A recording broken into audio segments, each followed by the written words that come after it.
My name is Ryan, and I'm 37 years old. I work as a software engineer, the kind of job where I spend most of my days staring at lines of code, solving problems, and occasionally battling imposter syndrome when the solutions don't come easily.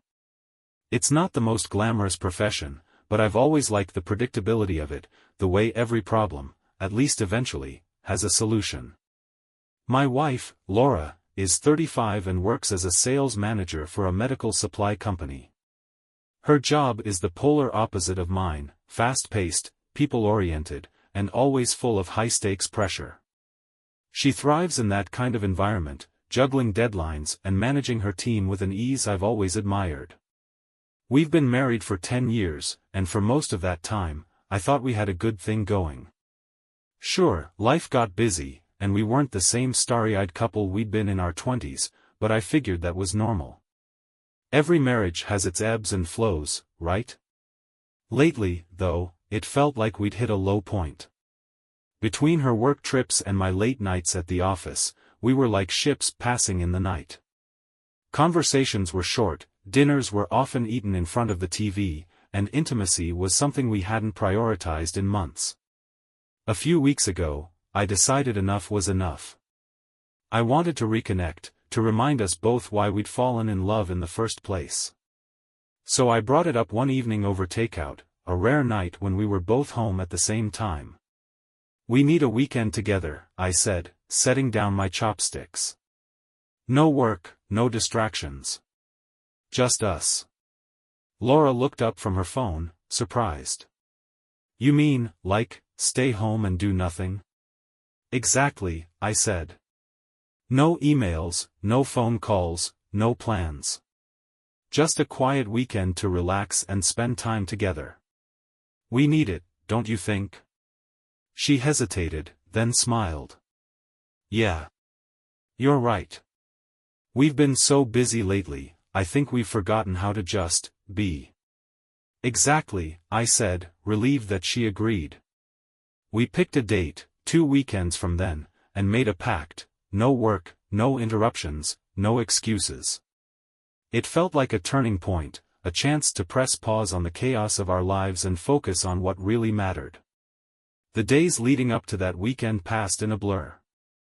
I found myself looking forward to it more than I'd expected, imagining lazy mornings, long conversations, and maybe even a chance to reignite the spark that had been missing for so long.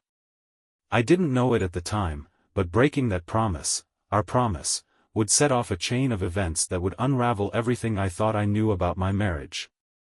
When the weekend we'd planned together finally arrived, I woke up feeling optimistic for the first time in weeks. The sun streamed through the bedroom window, and for a moment, it felt like everything was going to be okay. I glanced over at Laura, still asleep beside me, and smiled. I got up, brewed some coffee, and started prepping breakfast. It was nothing fancy, just scrambled eggs and toast, but I figured it was a small way to kick off the weekend right. Laura came downstairs about 20 minutes later, still in her robe, her hair tousled from sleep. She smiled at the sight of the food on the table. "This is a nice surprise," she said, kissing me on the cheek. "I figured we should start the weekend off right," I said, handing her a cup of coffee. We sat down together, and for the first time in what felt like forever, the conversation flowed easily. We talked about everything and nothing: work, the weather, even the neighbor's cat that kept sneaking into our backyard. It felt good, like we were finally reconnecting. But then her phone buzzed. She glanced at it briefly before setting it back down on the table, screen facing down. I didn't think much of it at first. Laura's phone was always buzzing with work emails or group chats with her friends, but then it buzzed again. And again. "Popular this morning?" I joked, nodding toward her phone. She gave me a tight smile. "Just work stuff. I'll deal with it later." I didn't push, but I noticed how her eyes kept flicking toward the phone, even as we talked. After breakfast, she excused herself to handle a quick email. I figured it was just a one-off interruption, so I didn't think much of it. But when she came back 15 minutes later, her entire demeanor had changed. "I hate to do this," she said, avoiding my gaze, "but something's come up. I need to go into the office for a bit." My stomach sank. "Laura, we made a promise. No work this weekend, remember?" "I know," she said quickly, "but this is important. One of my clients is having an issue, and if I don't handle it, it could cost the company a lot of money." I frowned. "Can't someone else deal with it? You have a whole team, don't you?" She hesitated, then shook her head. "It's complicated. I promise I won't be gone long. Just a couple of hours, okay?" Her tone was rushed, almost defensive, and it set off a tiny alarm bell in my head. But I didn't want to start a fight, especially not after the morning we'd had. "Fine," I said, trying to keep the disappointment out of my voice. "But don't forget what this weekend was supposed to be about." "I won't," she said, grabbing her bag. "I'll make it up to you. Promise." With that, she was out the door, leaving me alone in the quiet house. At first, I tried to brush it off. Work emergencies happen, it's part of life. But as the hours ticked by, I couldn't shake the nagging feeling that something wasn't right. She'd been so adamant about this weekend when we'd planned it, but now she was rushing out the door without a second thought. When she finally came home that afternoon, I noticed another odd detail. She was dressed unusually well for someone who was supposedly handling a work emergency.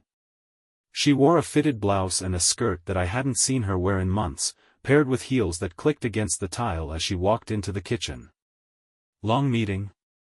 I asked, trying to keep my tone light. She gave me a quick smile. "Yeah. Sorry about that. It went longer than I expected." "Did everything get resolved?" "Mostly," she said, pouring herself a glass of water. "There are still a few things to follow up on, but I'll handle it on Monday." Her answers were short, almost rehearsed, and I couldn't ignore the unease settling in my chest. That night, as we sat on the couch watching a movie, her phone buzzed again. She glanced at it, then quickly locked the screen and set it face down on the coffee table.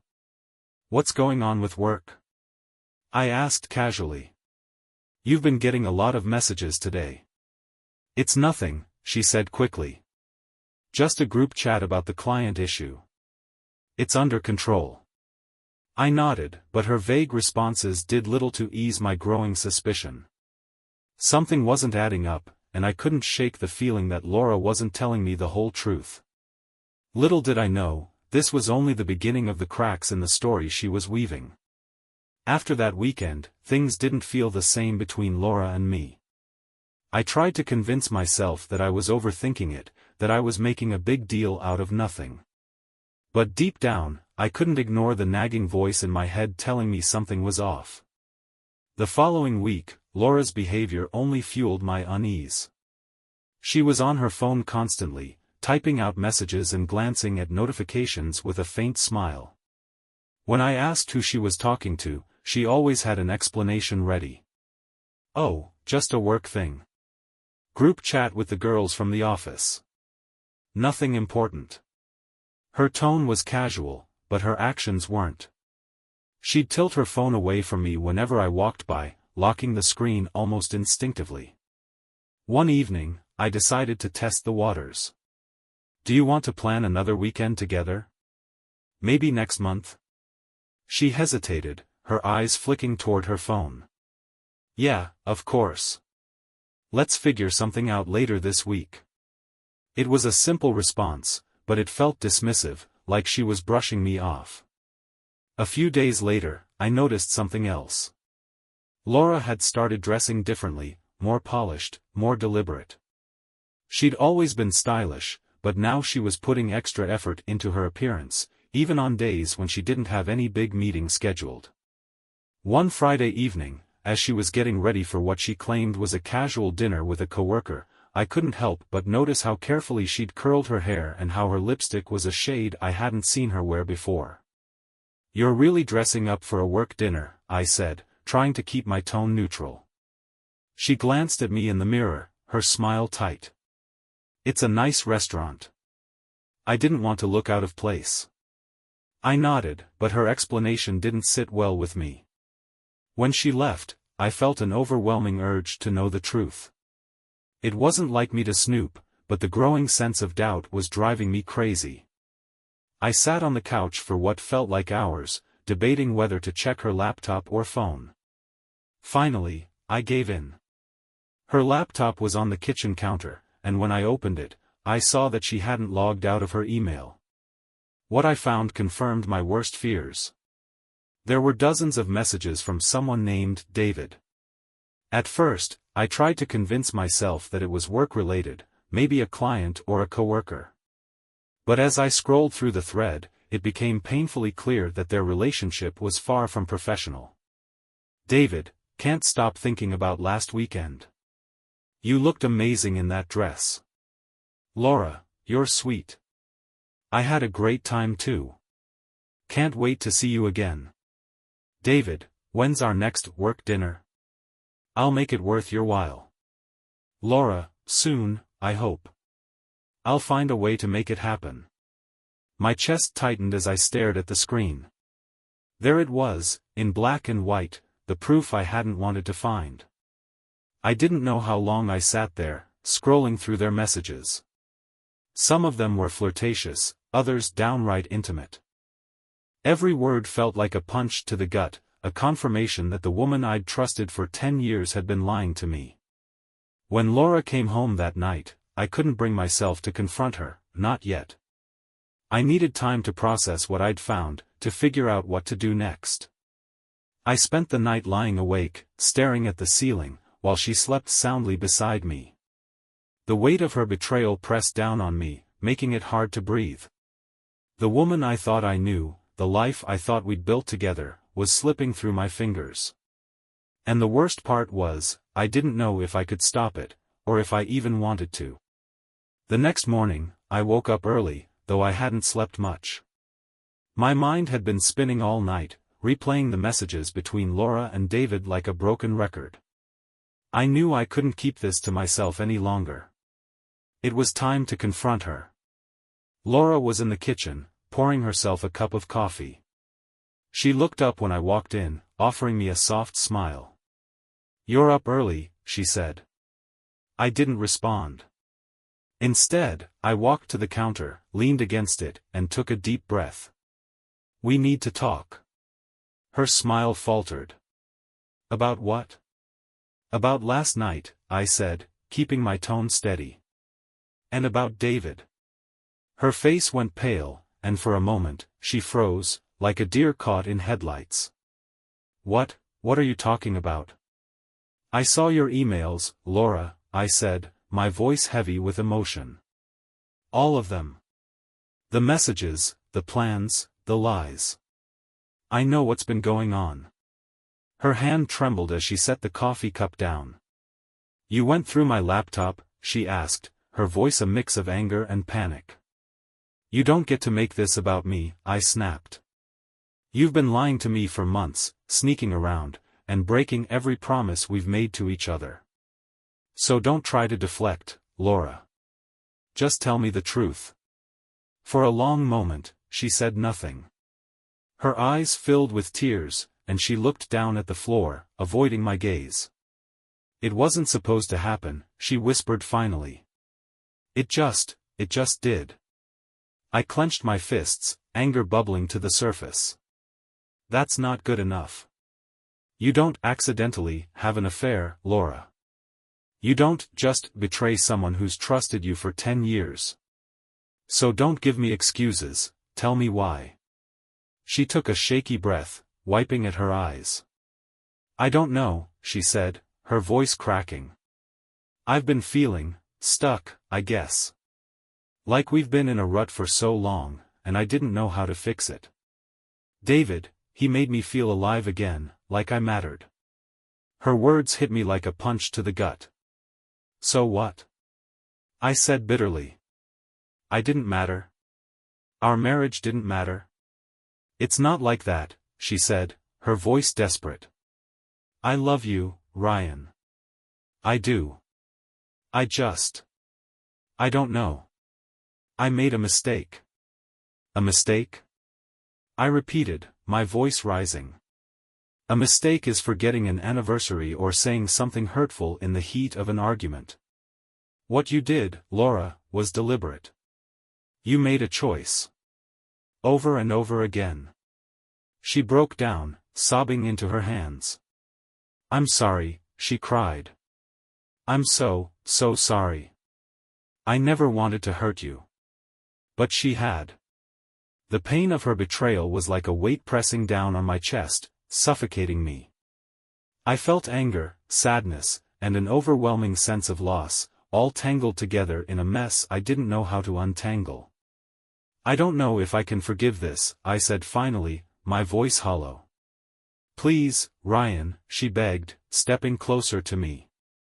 I'll do anything to fix this.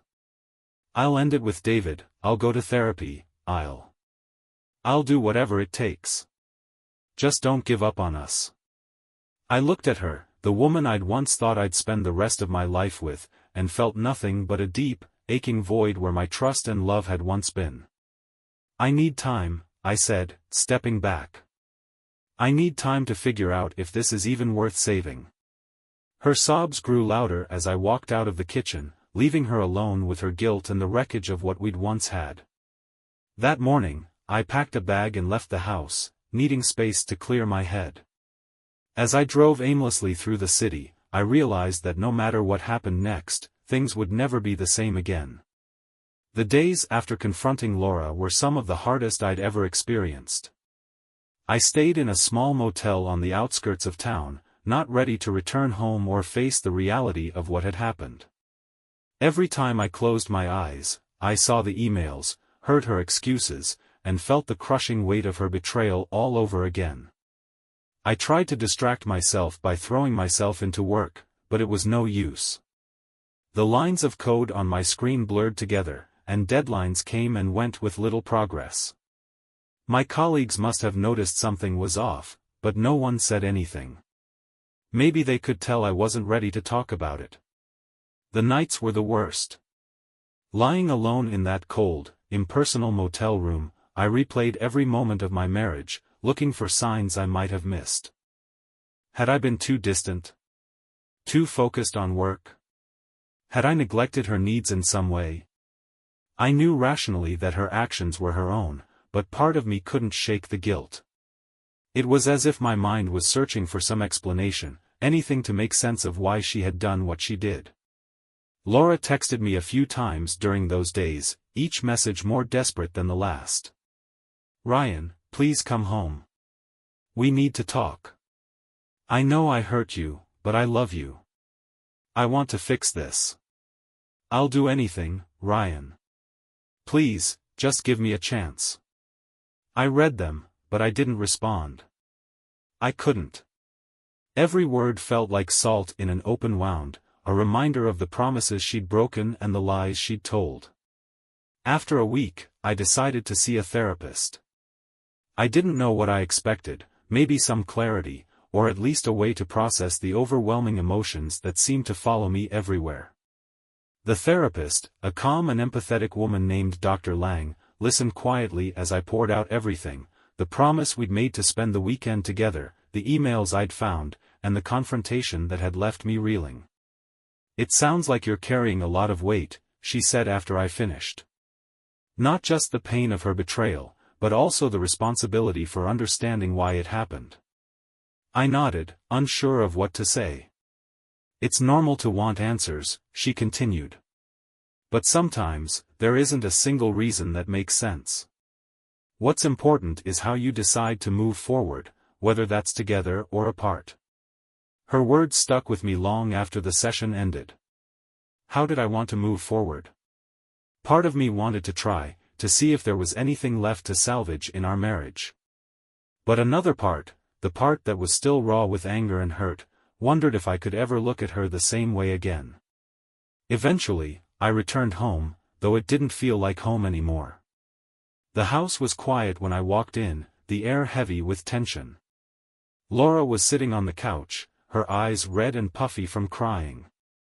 Ryan, she said softly, standing up. I held up a hand to stop her. I'm not ready to talk, I said. I just need some space. She nodded, tears spilling down her cheeks. Take all the time you need. Just, please don't shut me out completely. I didn't respond. Instead, I went upstairs to the guest bedroom, closing the door behind me. That night, as I lay in bed staring at the ceiling, I realized that no matter how much time I took, there were no easy answers. Whether I stayed or walked away, one thing was certain: the life I'd known was gone, and the future felt like a question mark I wasn't ready to face. I stayed in the guest bedroom for days, avoiding Laura as much as I could. She tried to reach out, knocking on the door, leaving notes outside, but I wasn't ready to have another conversation. The walls of the house felt like they were closing in, each room holding a memory of the life we'd built together, now tainted by her betrayal. One evening, I finally emerged, drawn more by hunger than by any desire to talk. Laura was in the kitchen, leaning against the counter with a cup of tea in her hands. She looked up when she saw me, her face lighting up with a mix of relief and hope. Ryan, she said softly, setting the cup down. Can we please talk? Just for a minute? I sighed, knowing I couldn't avoid her forever. Fine, I said, sitting at the table. But I'm not making any promises. She nodded, pulling out a chair across from me. For a moment, neither of us spoke. The silence was heavy, filled with all the words we hadn't said over the past week. I know I've hurt you, she began, her voice trembling. And I know an apology isn't enough. But I'm sorry, Ryan. I'm so sorry for everything I've done. I stared at her, my emotions a tangled mess of anger, sadness, and something I couldn't quite name. Why, Laura? I asked finally. Why did you do it? Why wasn't I enough?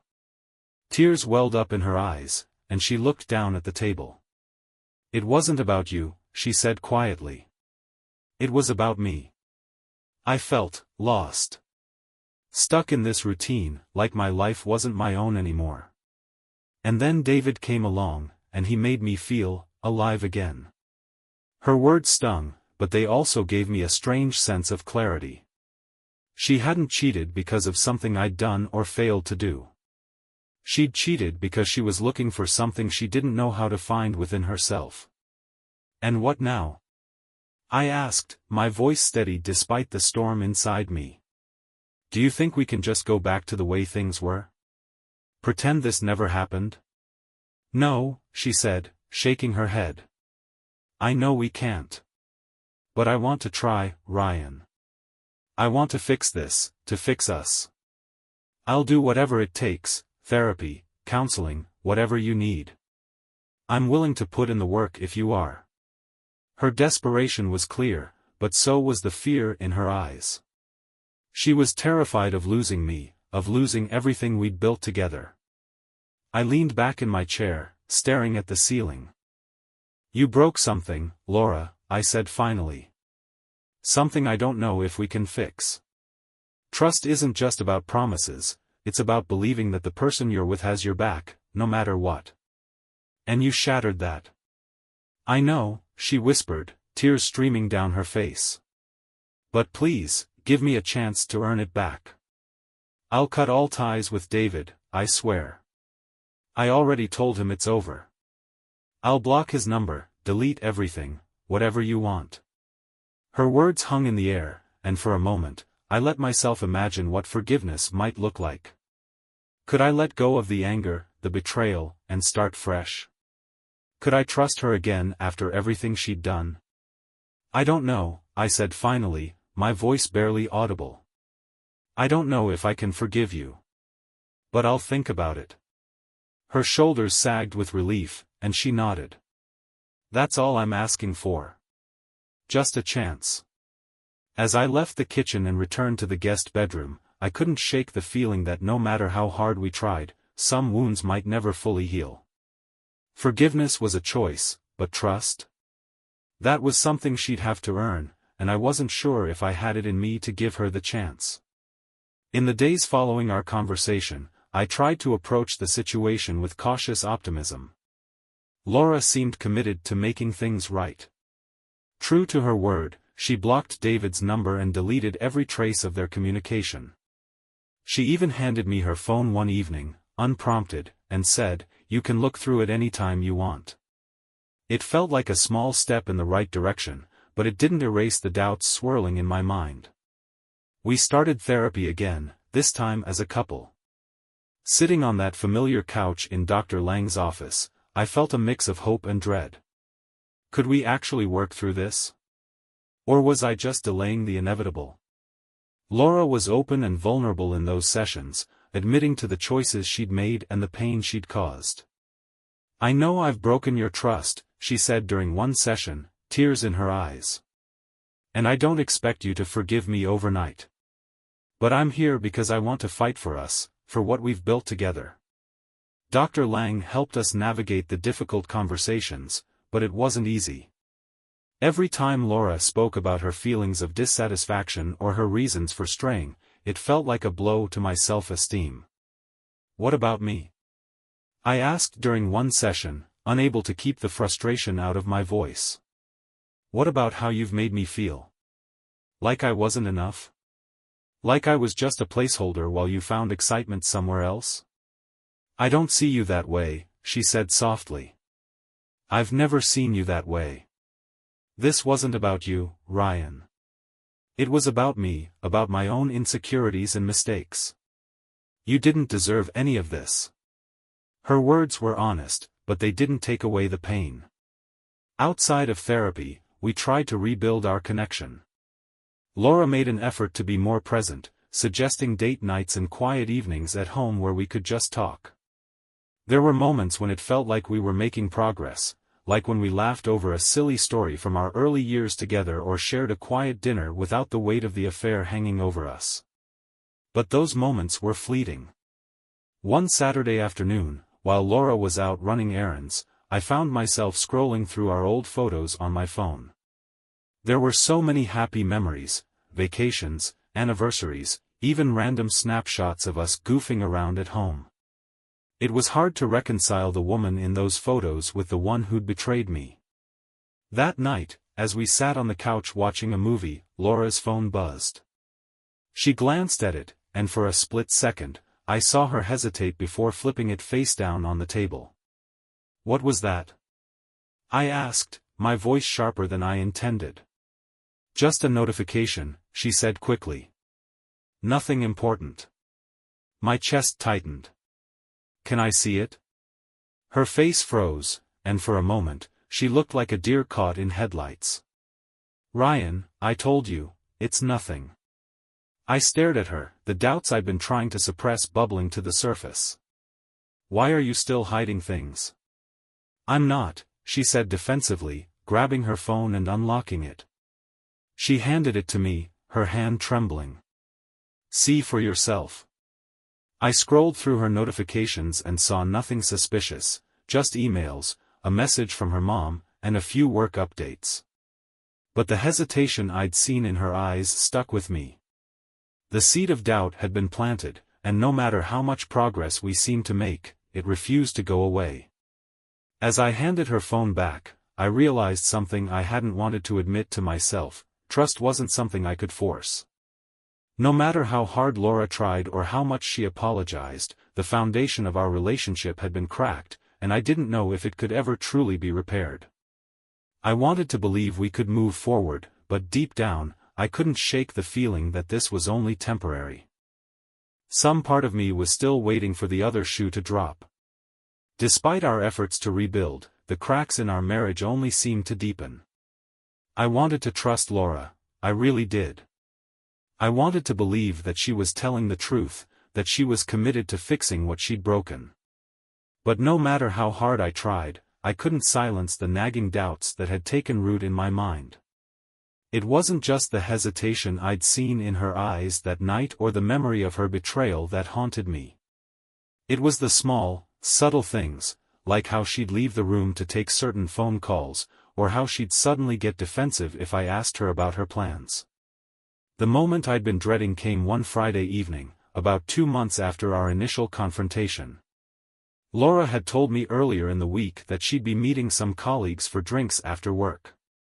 She assured me it was strictly professional, and I tried to take her at her word.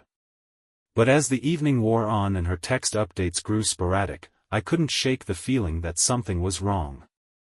At 9 p.m., I decided to check her location using the tracking app we'd installed on our phones years ago. It wasn't something I liked doing, but my gut told me I needed to know. Her location pinged at a restaurant across town, not the bar she'd said she was going to. My stomach churned as I stared at the screen. Part of me wanted to brush it off, to convince myself that she'd simply changed venues and forgotten to tell me. But deep down, I knew better. I grabbed my keys and drove to the restaurant, my heart pounding the entire way. When I arrived, I parked across the street and scanned the windows, looking for any sign of her. And there she was. She was sitting at a small table near the window, laughing at something the man across from her had said. It didn't take me long to recognize him, David. I felt like the air had been knocked out of me.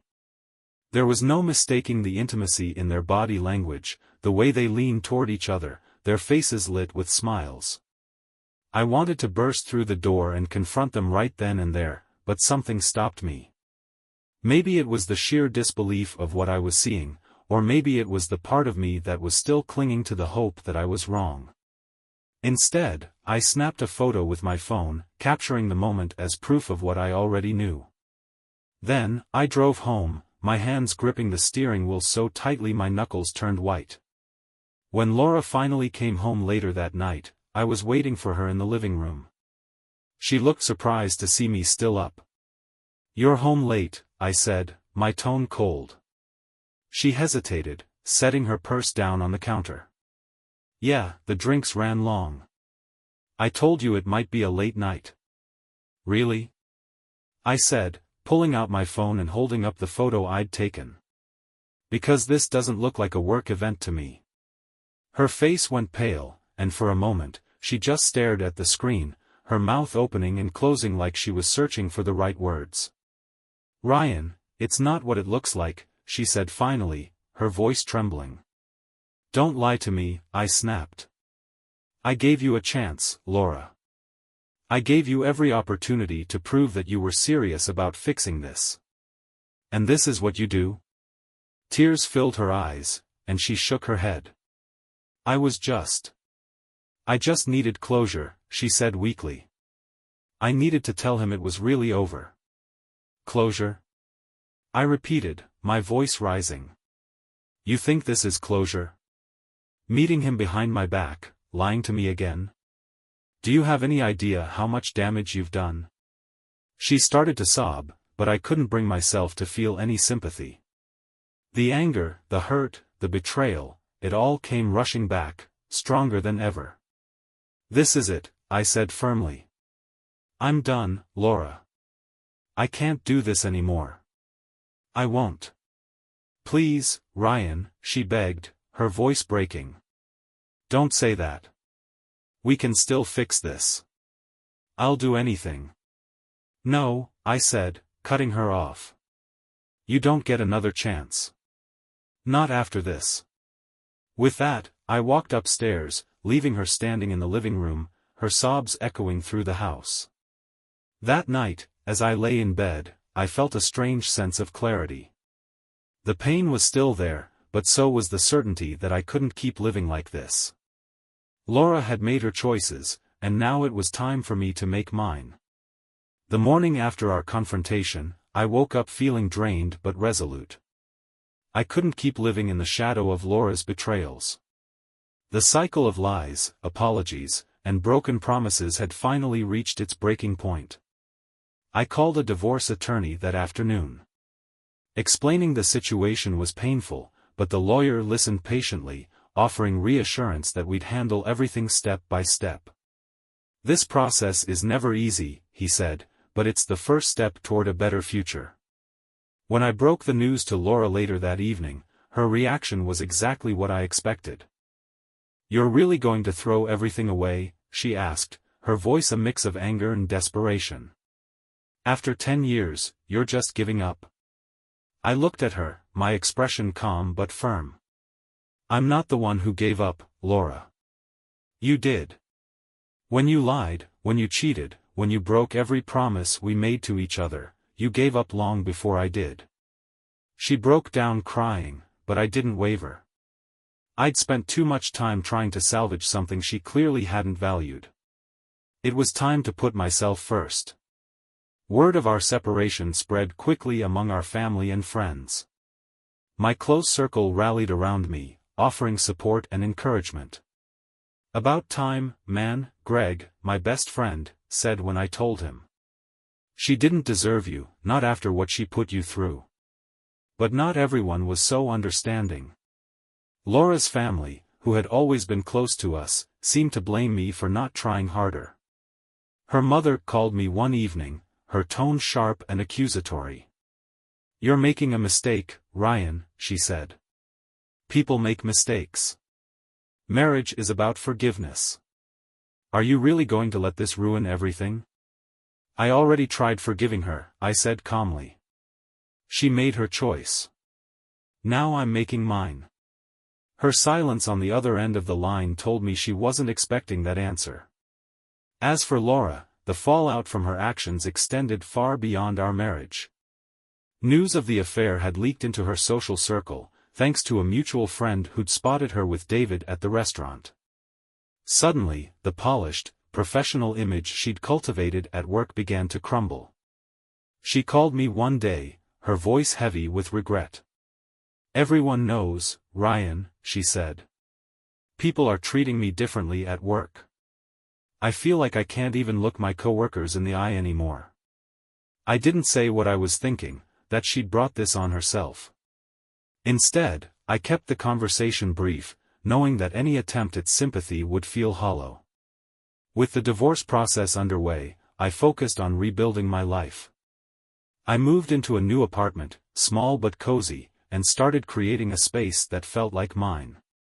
The act of unpacking boxes, arranging furniture, and decorating the walls felt oddly therapeutic, like I was reclaiming a piece of myself. I also began rediscovering hobbies I'd neglected over the years.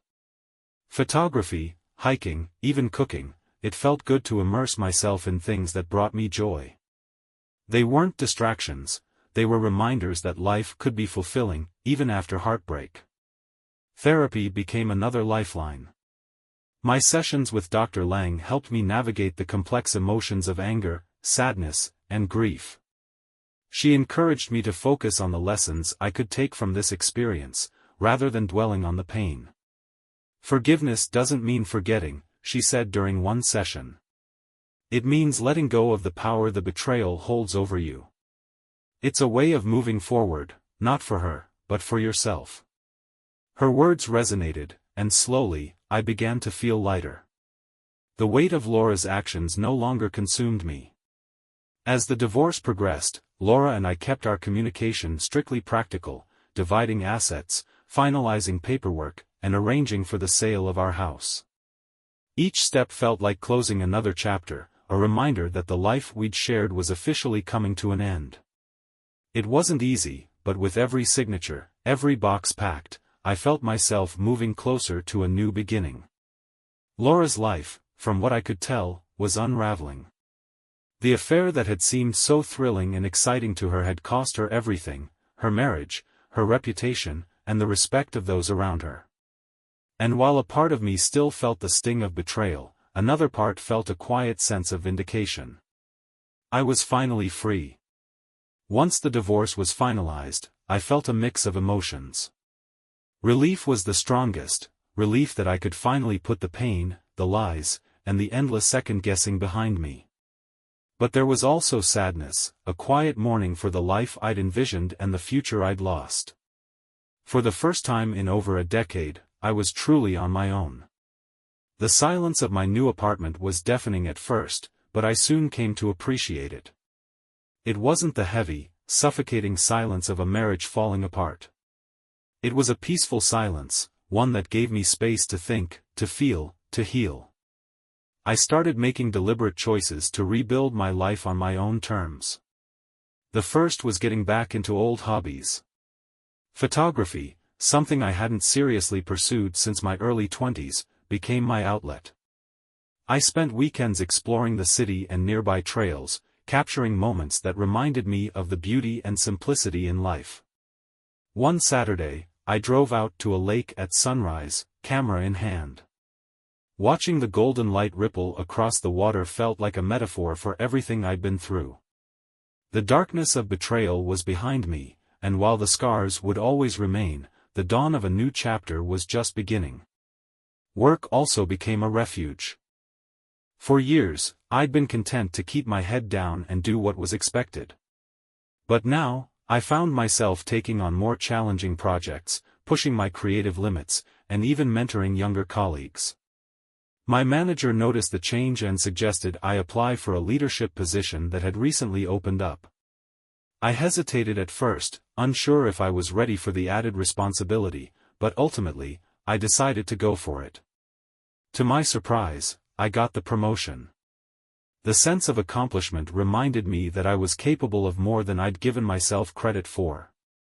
Outside of work, I began to reconnect with people I'd lost touch with over the years. Old friends reached out after hearing about the divorce, inviting me to grab drinks or join group outings. At first, I was hesitant. So much of my identity had been tied to being part of a couple that I wasn't sure how to navigate life as a single man. But those moments of connection, of laughter, of simply being in the company of people who cared about me, were a balm for my soul. One evening, while out with a group of friends, I met someone new, a woman named Vanessa. She was warm, easygoing, and had a quick wit that kept me laughing throughout the night. At first, I wasn't sure if I was ready to open myself up to the possibility of something new. But Vanessa didn't push. We started as friends, exchanging book recommendations and meeting up for coffee now and then. Over time, our conversations grew deeper, and I found myself looking forward to her texts and the sound of her laugh. It wasn't a whirlwind romance, far from it. I was cautious, careful not to rush into anything before I was ready. But Vanessa respected that, and her patience made me feel safe in a way I hadn't felt in years. As my life began to settle into its new rhythm, I found myself reflecting on everything that had happened. Laura's betrayal had been devastating, but it had also forced me to confront truths I might never have faced otherwise. I'd learned the importance of self-worth, of setting boundaries, and of prioritizing my own happiness. I'd rediscovered passions I'd long neglected and found strength I didn't know I had. And while the pain of the past hadn't completely disappeared, it no longer defined me. I was no longer the man who'd been blindsided by betrayal. I was someone who had walked through the fire and come out the other side, stronger and more determined to live life on my own terms. The road ahead was still uncertain, but for the first time in a long time, I felt ready to embrace it. As the months passed, I began to fully embrace the idea of starting over. Life no longer felt like it was defined by what I'd lost, but by what I was rediscovering. One of the biggest lessons I'd learned through this process was the importance of self-compassion.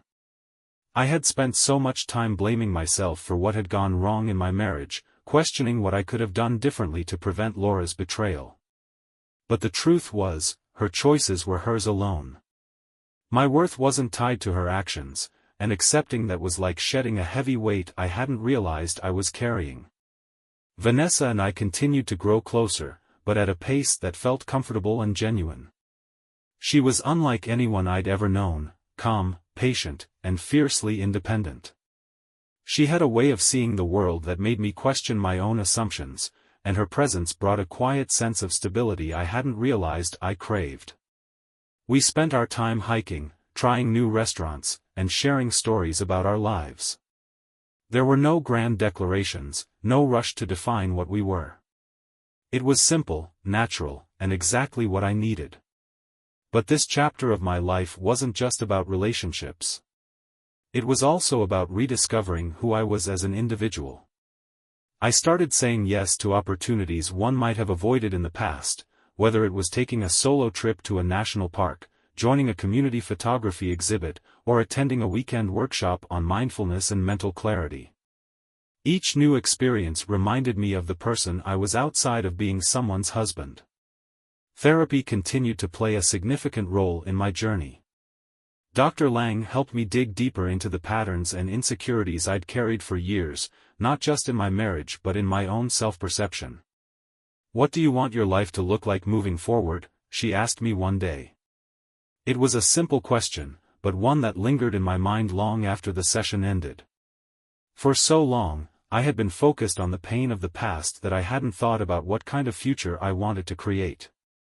That evening, I sat down and wrote out a list of goals, not resolutions, but intentions.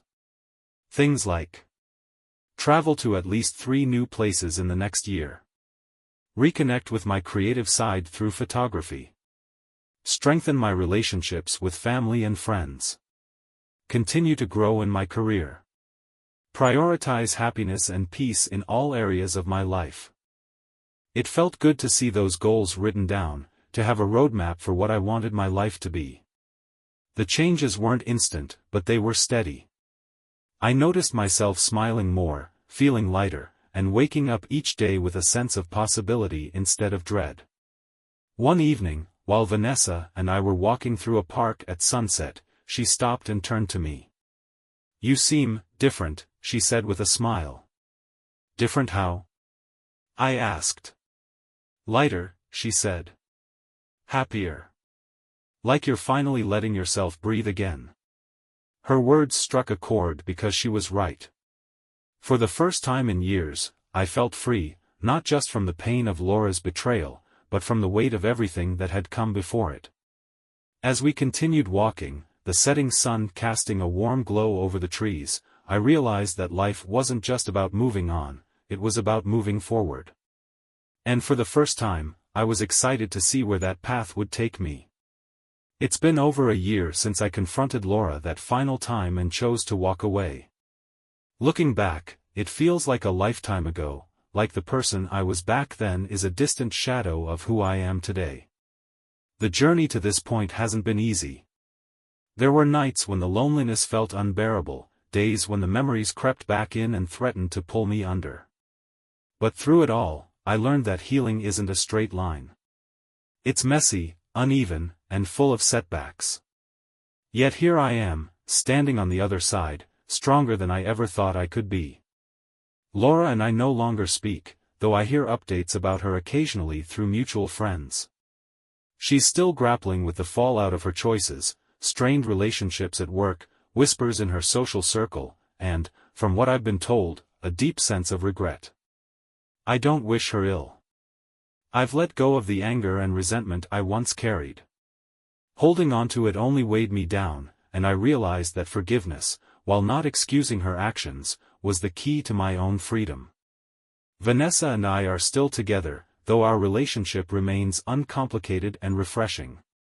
She's taught me a lot about the value of honesty and communication, but more importantly, she's reminded me that love doesn't have to be heavy or fraught with tension. But even if Vanessa hadn't come into my life, I know I'd still be okay. Because the biggest lesson I've learned is that my happiness doesn't depend on anyone else. The man I see in the mirror now isn't perfect, but he's someone I'm proud of. I've rebuilt my life piece by piece, focusing on what brings me joy and fulfillment. Whether it's capturing a perfect shot with my camera, hiking a trail I've never explored, or simply sitting on my balcony with a cup of coffee, I've found peace in the little things. If I could give one piece of advice to anyone going through what I did, it would be this: give yourself grace. Healing takes time, and there's no right or wrong way to move forward. Trust yourself, lean on the people who care about you, and don't be afraid to take that first step, even if it's small.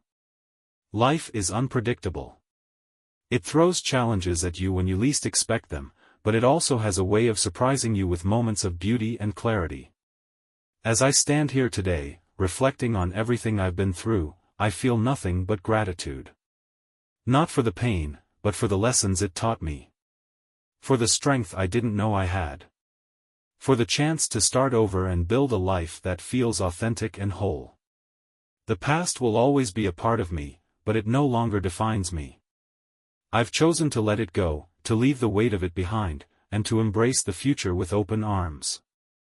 Because at the end of the day, I've learned that happiness isn't something you find, it's something you create. And for the first time in a long time, I'm excited to see where this journey takes me next.